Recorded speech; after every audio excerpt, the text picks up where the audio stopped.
Well, we continue to track the developments from U.S. on the Secret Service Director's resignation. Just 24 hours after Kimberly Cheatle was grilled by Congress lawmakers, she has decided to step down. In a letter obtained by a senior official, Cheatle wrote that she takes full responsibility for the security lapse at Donald Trump's Pennsylvania rally. The letter said, and I quote, "In light of recent events, it is with a heavy heart that I have made the difficult decision to step down as your director." Following her decision to resign, U.S. President Joe Biden issued a statement thanking Cheatle for her service. He also mentioned that he will appoint her successor to lead the Secret Service soon. On Monday, Cheatle faced bipartisan condemnation when she appeared before the House of Representatives Oversight Committee. Facing a flurry of questions, she declined to answer questions from frustrated lawmakers about the security plan for the rally and how law enforcement responded to the suspicious behavior of the gunman. Secret Service. The Secret Service's solemn mission is to protect our nation's leaders. On July 13th, we failed. As a director of the United States Secret Service, I take full responsibility for any security lapse of our agency. We are fully cooperating with ongoing investigations. We must learn what happened, and I will move heaven and earth to ensure that an incident like July 13th does not happen again. Several Republican and Democratic lawmakers yesterday called on the director to resign. Cheatle told Oversight Committee members that she expects the Secret Service's internal investigation into the assassination attempt to be done in 60 days. That timeline was swiftly criticized by lawmakers who called it unacceptable.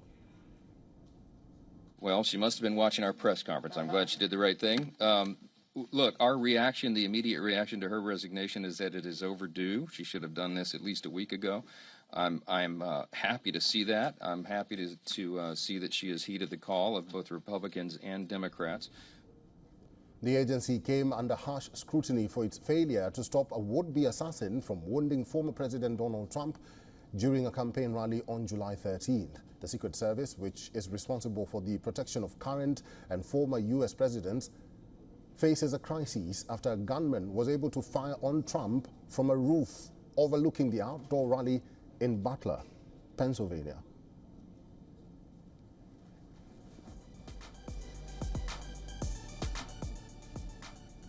Stephen Golub is a lawyer and also a political analyst. He is now joining us live from California. Stephen Golub, good to see you and good to have you with us at this hour. We saw what happened yesterday at the hearing. She was terribly horrible by giving her answers to the lawmakers at the hearing. Did you see this coming? Yes. It seemed that as soon as it became clear that there had been security lapses, a number of them, but starting with not including the building that the gunman fired from in the security perimeter, which was the responsibility of the Secret Service to determine that she was going to be on her way out. And it sealed the deal when, as you noted in your very good introduction, not just Republican but Democratic lawmakers, including the top lawmaker on the House Oversight Committee, which oversees the Secret Service operations, as soon as there was bipartisan calls for her to resign, she was on her way out. Mr. Golub, what happens next? We know that U.S. President Joe Biden has said that he will announce her successor soon. But what happens next in the United States now that the secret agent doesn't have a leader or a face?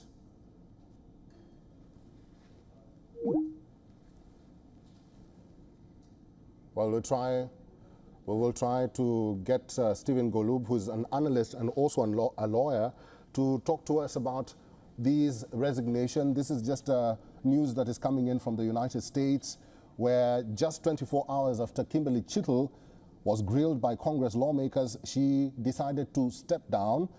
In a letter obtained by a senior official, she wrote that in light of recent events, it is with a heavy heart that I have made the difficult decision to step down as your director. Following her decision to resign, U.S. President Joe Biden issued a statement thanking Cheatle for her service. He also mentioned that he will appoint her successor to lead the Secret Service soon. On Monday, Cheatle faced bipartisan condemnation when she appeared before the House of Representatives Oversight Committee. Facing a flurry of questions, she declined to answer questions from frustrated lawmakers, both from the Democratic and Republican parties, about the security plan for the rally and how law enforcement responded to the suspicious behavior of the gunman. We will keep our tabs on this developing story from the United States on WION World as One.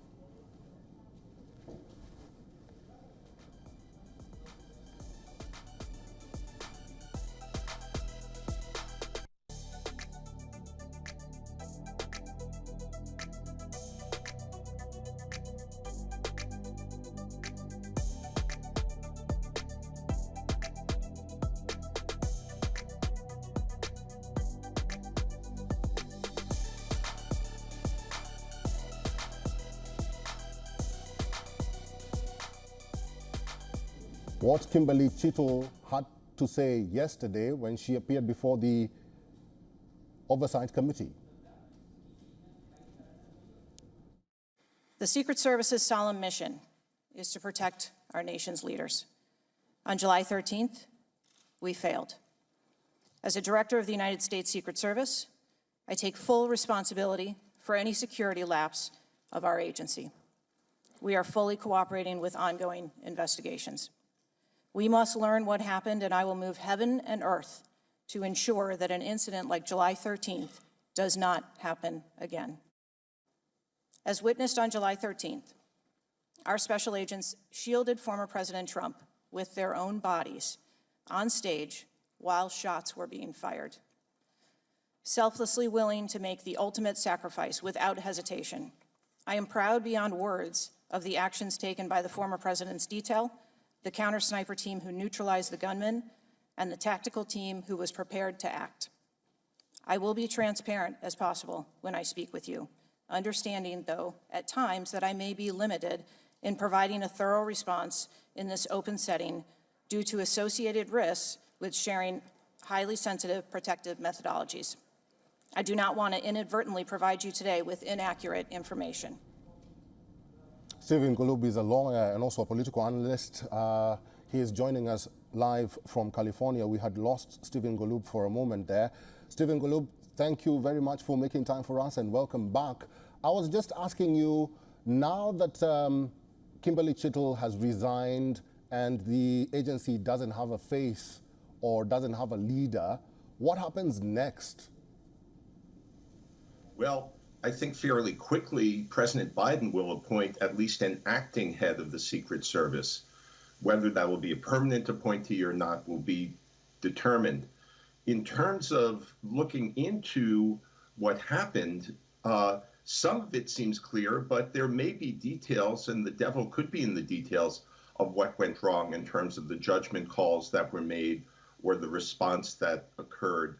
So there may be, after this review, whether it takes a week or a month or longer, there may be revisions in certain Secret Service protocols for making decisions along the lines of what were made when this tragic event occurred.